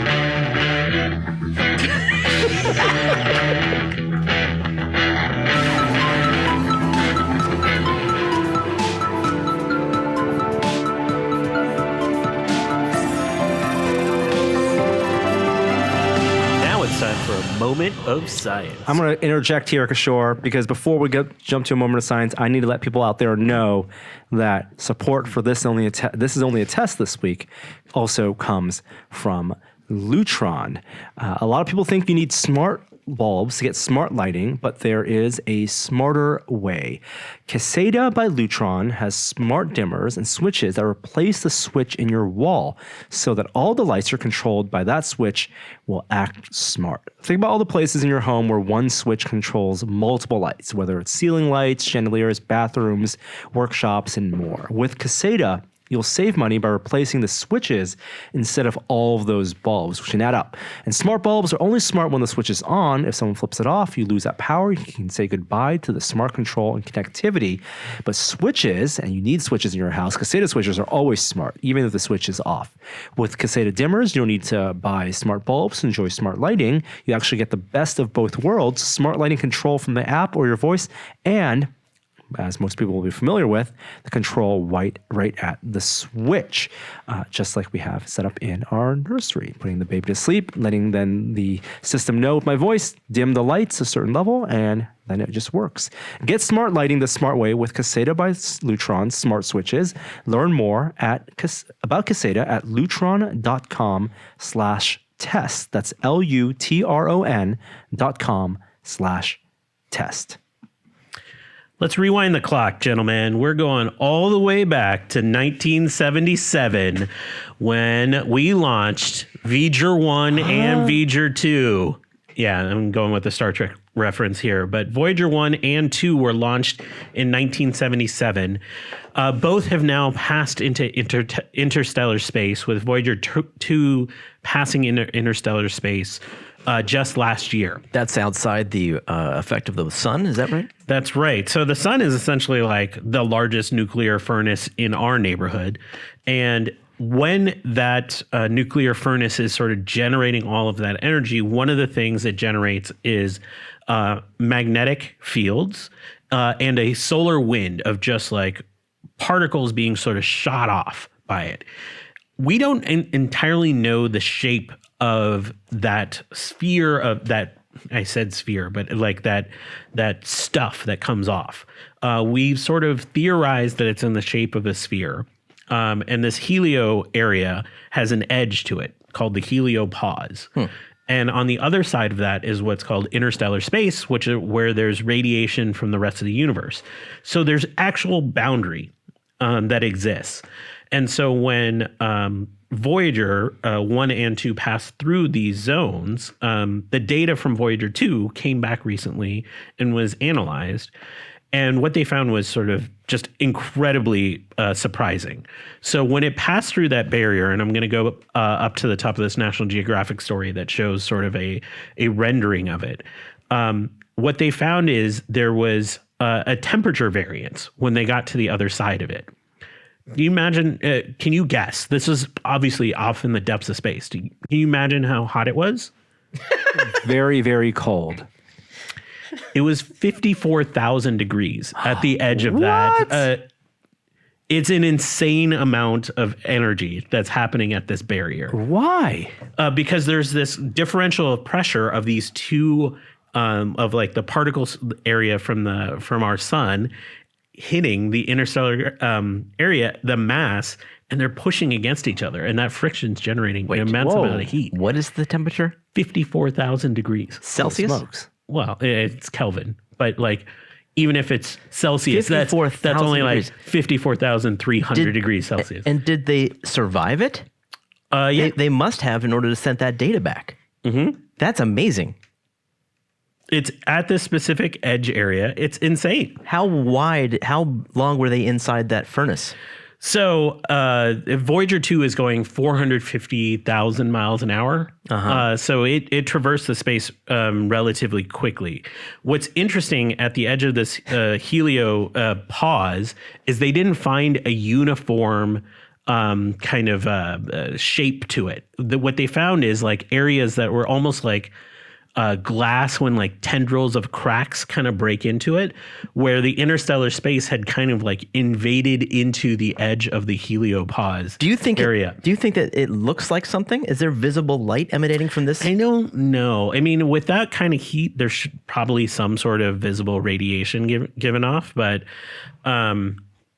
yeah, I mean, the interstellar medium being 54,000 degrees, and actually I was wrong. It's not Kelvin. It's 54,000 Fahrenheit, which is basically about 54,000 Kelvin. So, wow. Yeah, it's totally hotter than expected. There's all this plasma at that edge that's really generating all that heat. How often are the Voyagers even taking temperature samples? Well, they had to specifically do it at this point. Oh, they knew that this was coming? Yeah, this was planned. This was theorized because we didn't know. So we still don't know right? the shape of this whole thing, but now we're starting to get a sense of the geometry is really different than what we'd expect, because I think the classical models were like, it's a sphere, and it's a sphere with like a very detectable acceptable boundary. And now it's saying like that boundary is cracked and misshapen. Wouldn't you and wanna- it's a lot hotter than we think. How do they know the shape of it just from that one sample point? Well, because they were able to see temperature variations and particle variations as they were traversing it. So they could see that it wasn't this uniform barrier. Wouldn't this heat source be a good resource if you were building a space station? Wouldn't you want to erect your site somewhere in this area? So I'm going to let you in on a secret. That place is really bad for humans to be, for reasons. Beyond the fact that you're so far from the sun and all of that kind of stuff, the interstellar medium that's on the other side is filled with all sorts of radiation that will kill us like that. Cosmic rays. And this Or give you magnetic superpowers. field that's being given off by the sun is essentially protecting us. And it goes around all the 8 planets and out past some of what's the technical term for all the Pluto stuff now? All that Dwarf stuff. planets. No, but like all the stuff at the edge of the solar system. It's not dwarf planets. But it's right at the edge of the solar system. Yeah, this is just beyond that. I mean, this is technically, I think, what you would call the boundary of the solar system. Right, is because the helopause. This is why wild. The planets can survive in that space, and why there aren't any. Yeah. Okay. But I will say, like, Yeah. to the question, it's like, it's not this like huge band of area where it's like 54,000 degrees. It's this like really thin kind of diffuse area where this plasma is congregating. So it's still pretty cold. If you were to measure it in like centimeters, Oh, they don't know that. if you were to measure, is it a mile I have wide? No idea. We don't know. It's the solar system's force field. Yeah, but It's a warp bubble. I didn't know those were warm. I had no idea it was that hot or that scale. So, I mean, naturally, scientists, now they're filling in pieces, want to know more. So you want to know when they'll know more?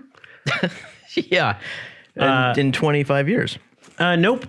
So New Horizons is the closest probe there. It's going to run out of energy before it hits this area. It was going to be slated to get there like maybe the 2030s. It's not going to make it all the way out there. So we have no probe that's actually going out there. So it'll be probably 50 years before we get something else out to that distance. They don't make them like you used to. No. Voyager, wow. And I'm curious about what the range of temperature sensing the Voyager has. Like the probes Actually, that's a great question. I don't know. because they must have planned for it. I asked a lot of questions, and Back in none the of them were 70s. great. So good job. Yes. Come on, you ask great questions. You got me stuck on like the actual temperature. We have talked, especially you, Jeremy, about blind spots on this podcast, right? That's true. Well, I'm going to show you a project, and it's going to be on the screen. We'll narrate what it is. We are inside a vehicle, and we're looking out. And we're looking out basically through the passenger side from the driver's side. And like in every car, there is like a pillar that comes down that blocks some of your view. So anyone that's taken a right or left-hand turn knows about this pillar because it can interfere with your view of a bicyclist or pedestrian or just anything out there. There's a word for it. You know it. It's like T something, right? It's A-frame. A-frame. A-frame. So this is a structural piece. It reinforce in the event of a rollover. It's it maintains the shape of the car, all that kind of stuff.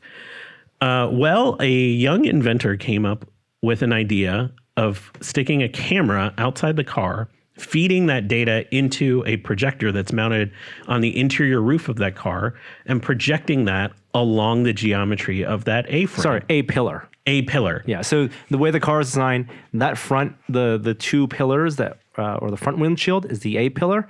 The one between the front passenger window and the driver's window, that's the B-pillar. And then behind you, the thing that frames around the rear window is the C-pillar. Thank you.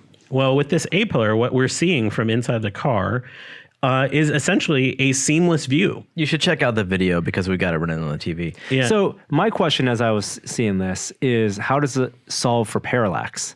Yeah. Now, this is something that works for this perspective in 2 dimensions on video. In stereo. It's Oh, wonderful. sorry, in mono. Yeah, it's perfect from this perspective, and it's a clever use of a camera and a projector. Here's the car moving now, and you can actually see it. Yep. So it doesn't deal with parallax perfectly, but it gives you a view into what's going on in that space. Like better than nothing. better Yes. than nothing. Yeah. And also your brain is then reminded to, as you see that there's imagery there, Yeah. to look around And if you see something moving in that projection, then you double check by, of course, moving your head and looking through the glass. It looks like the Harry Potter invisibility cloak.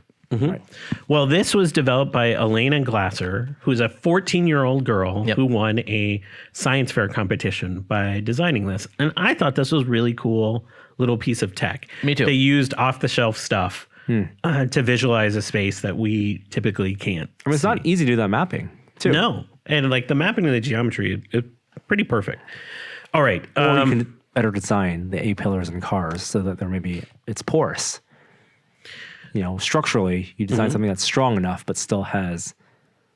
Or we redesign cars to have like that reflective material that's in screens, or just bubbles, right? Bubbles. It's the Homer, Big hamster balls. the Homer. Norm, I'm going to do a throwback here. You remember when we went to see Carbon and their continuous 3D printing system? Are we going to talk about the mixture of air, of oxygen, Light and air? oxygen. Yeah. Carbon's a 3D printing company that does a continuous pull from a set of resin. It UV cures, so like UV light hits the resin and starts curing it in this sort of dead layer that is liquid. But as you pull it out, the UV cure sets, the resin sets, and you get a piece of material being continuously pulled out. So you don't have to do this sort of like layering type process that most 3D printing has, so you can print a lot faster. The problem with it is that when you polymerize a resin, it releases a bunch of heat. So your limitation on how fast you can print is how fast you can dissipate the heat, because it will interfere with the resin curing as you continuously pull. And they said so much in when we went and visited them, 3 years ago. A new paper came out about 2 weeks ago in Science that they took that same architecture and essentially applied, instead of just having the resin in there, they put this essentially almost like Teflon coated oil. It was a fluorinated oil as a layer above the resin pool. So there's this layer of oil kind of laying on top of the resin. And so as the resin would get to just the bottom of that, the UV light would cure it. Then it would enter this oil. That oil was designed to quickly dissipate the heat. It's liquid cooling. Yeah. So they essentially added liquid cooling to 3D printing, and they reached new levels of speed in terms of the vertical printing. And it didn't affect the quality of the cure. It's hard to say because we only got images. They talk about it in the paper, but I think quality is not a standard measure when it comes to. We always talk about it in terms of resolution with 3D printing, but I don't think that's a perfect measure here. So what they were able to do to demonstrate is they were able to reach 16 inches of vertical pull an hour on this 3D printer. Wow. And the volume of that is just dependent on the printer. Yeah. So it's pretty amazing. So they printed a 13-foot tall sculpture with a 2.5 square foot print bed. They printed about a half a yard an hour. That's hard to believe. Wow. It is so incredibly fast. I mean, you're literally watching it print. Yeah. It's just flying out of this thing. And so I think this idea of liquid cooling to resin printers. It's like people talking about early inkjet printers or something. Yeah. I mean, I don't know. I just think that speed is incredible. And that idea of liquid cooling for this type of printer. And these kinds of printers are pretty much exclusively used in commercial settings. I know like Adams had a couple prints made with this kind of technology, but for the most part, this is a commercial product. Yeah, but great for film sets, I imagine. Yeah, this kind of, I think it's a fascinating thing. And the last story I have for you this week is one last 3D printing story. And one of the areas that I'm most fascinated with is 3D printing of organs. And the reason I'm so fascinated with it is it requires a level of precision and detail and scaffolding that most 3D printers haven't gotten to, but it allows a level of precision that hasn't been seen before. And so one of the hurdles to that is how do you create like support architecture? Like we talk about supports all the time when 3D printing. So how do you do that in a context where you need such incredible precision? Yeah. Well, a group decided instead of like creating all these like miniature supports along the way, what's a better medium that will continuously support it? So they actually printed inside of a liquid medium. So there's liquid and all around supporting the But print. it's not water. There's got to be some viscosity. No, there. it's a specific sort of polymer that's holding it. Then they create sort of an architecture inside of that liquid, inject it with the resin that's actually going to cure. Yeah. And then slowly at that interface of these two are able to start to get the membrane to set. Like a womb. Yeah, it's insane. So what you're seeing on the screen behind you, that's an actual print. That's not some CG Shutterstock image. That they actually printed material, a liquid inside of a liquid, and it will set up over time. Wild. And I just think like fundamentally that changes the nature of what we think about when it comes to support mechanisms inside of 3D prints. Did you get your 3D printer? No, my preset hasn't come yet. Oh, I should be here soon. Play music, I guess I'll do that. The VR Minute. Virtual reality this week. Well, we talked about Pistol Whip. So what else is there to talk about? Well, there are things we can't talk about. Yeah, someday. One day. This guy, okay. I put the story in because it was so far-fetched, at least on my initial read. Yeah. And I think it's worth discussing. I mean, it's in the off chance that it's true. The headline is Apple partnering with Valve to develop AR headset. I'll read that story. Yes. The clickbait has baited you successfully. You've been hooked. And I too was hooked. What? So this comes out of Digitimes. Yeah. So it could also be details of which, true or not, also subject to translation. But their report is that Valve, yes, the Valve, is going to partner with Apple for some type of content or storefront or something for Apple's upcoming AR hardware. Mac Rumors does point out that they've partnered before in 2017 to bring Steam VR to Mac OS. But that's very different. Yes. Steam VR was that's But it means- existing hardware that on Steam It just means supporting compatibility with Mac OS. That they're in each other's contact list. Right. Gabe has a line to Tim Cook, maybe? Yeah, somebody. They're in the Billionaires Club together. Yeah. Let's play this out. Where could Valve, in what world, what situation would this make sense? It's weird because Apple has so many resources at their disposal. They've probably acquired numerous companies in this department already. So what could Valve bring to Apple Valve that Apple would want? has VR expertise. As Storefront expertise, gaming audience. maybe as much as anybody. I mean, I would think only Oculus in the commercial space has done more in terms of outward-facing, inside-out tracking.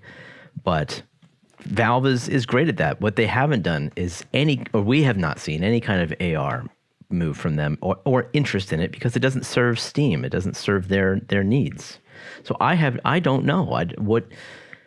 What's I like about this story is that it says, hey, we might see something as early as next year. From Apple. I also find that very... It does seem too soon. Too soon. Yeah.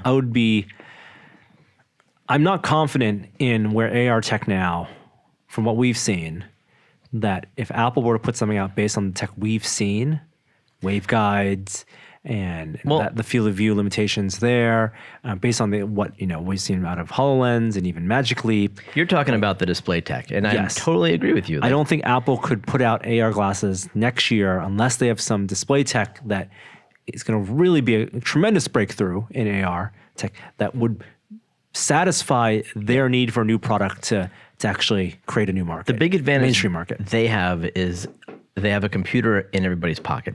Sure, the compute side of it. Yeah. And that's what they'll use to power this device. And that will offload a lot of the weight and cost from the headsets. And that's a good thing. Not that it would be cheap. Nobody else is really doing that.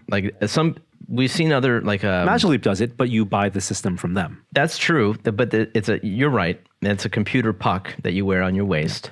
Nreal, you would buy glasses from them that you plug into an Android phone. But they don't control the phone. Like that's the thing about Apple is that they control the whole widget, and so there could be potentially very good, symbiosis there.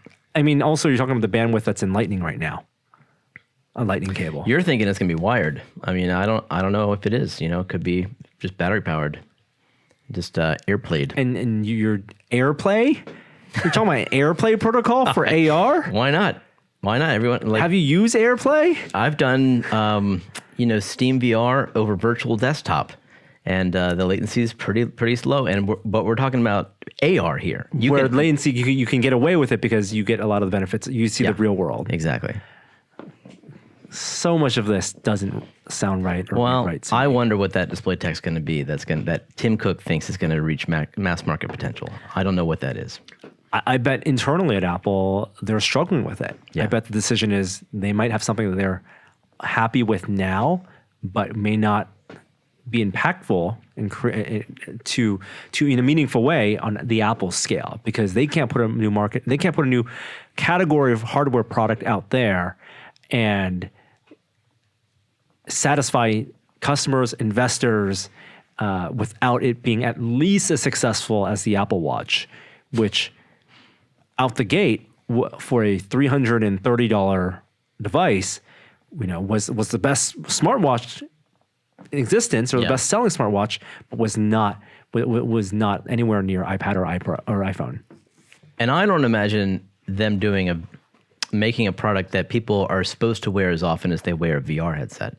I think that they would probably make a product that you wear all day long. Oh, you think more? Of course, more so than VR headset. I don't think all day long. I think if Apple comes out with AR glasses, it'd be something that you wear at home. It'd be more iPad-like than iPhone-like. Let me put it that way. I'm imagining a replacement for your glasses. Oh, I think they want to get there. I don't think their soon? first gen would be there. Yeah. I think glasses, even more so than watch, is so tied to identity and fashion that for watches, it was a struggle for them to differentiate with bands, and that became an upsell opportunity for them. But for glasses, because of the limitations of display technologies, you can only have so many frame designs. Mm-hmm. And for people who need glasses for operating the world because of their prescription, how do you accommodate as well without being tied into the health industry and prescription lenses? Those are problems Apple could solve. I just wonder if they can get the industrial design right and whatever that display tech is. I mean, that's the key. They have to find a display tech that is user friendly and just feels good. And I have yet to use that.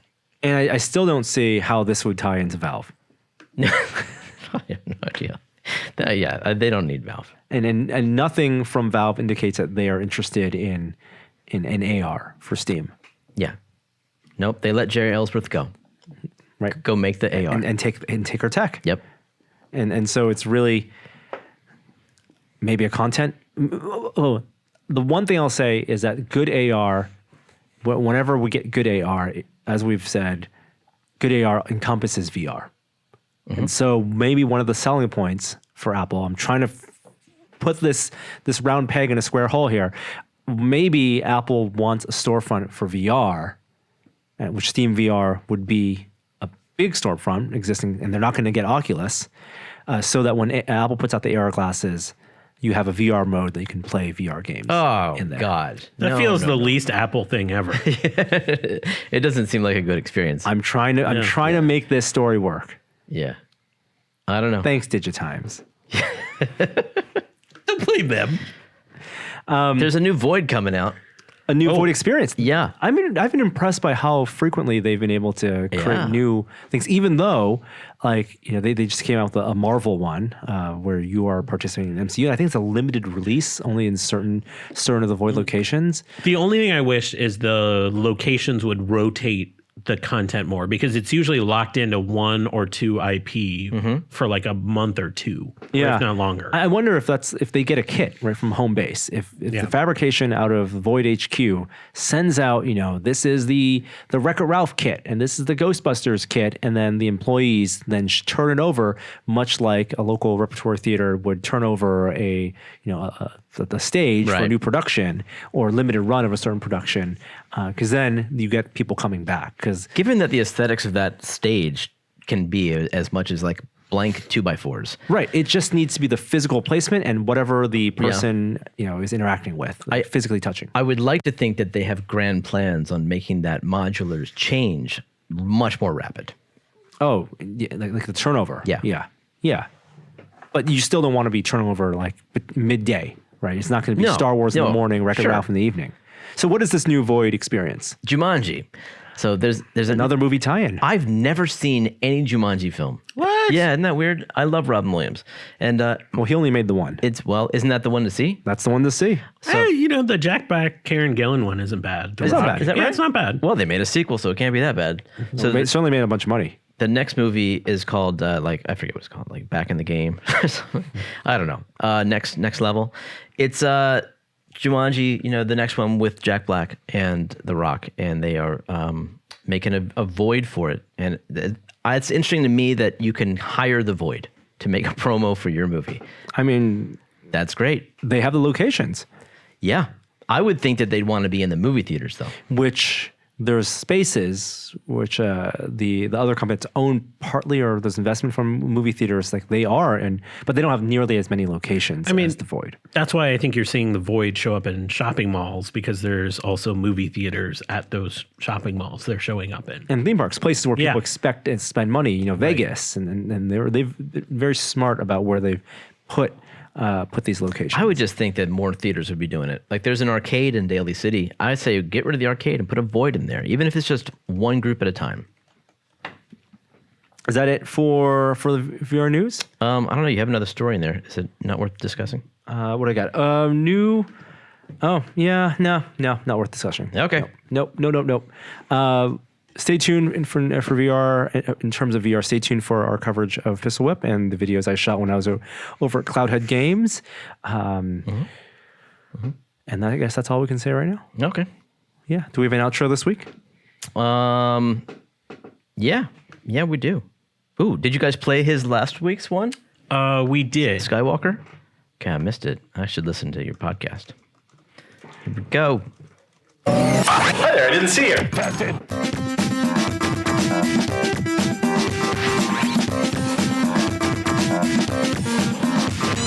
Well, what did you do? Anyone do any fun things this weekend? We had this quintessential Canadian experience. So our Uber doesn't come to take us to the game, and these 3 Canadian guys show up, and one is wearing a hockey helmet, and they're all geared up, and they go, "Hey, we got some space on our cab. You want to hop in, eh?" Yes. Well, what did you do? Anyone do any fun things this weekend? Yes. Hey, we got some space on our cab. You want to hop in, eh? Yes. So Saskatchewan, south of the border. Classic. Yes. Well, what did you do? Anyone do any fun things this weekend? Rolled up. Yes. Hey, we got some space on our cab. You want to hop in, eh? Yes. Winnipeg Jets. Yes. And the Calgary Flames. Yes. Well, what did you do? Anyone do any fun things this weekend? Yes. Hey, we got some space on our cab. You want to hop in, eh? Yes. Canada. Regina, Saskatchewan. You were in Canada? Whoa. That means a ton to me personally. If you're in Berlin, Germany, I'm there this weekend. Say hi. Bye.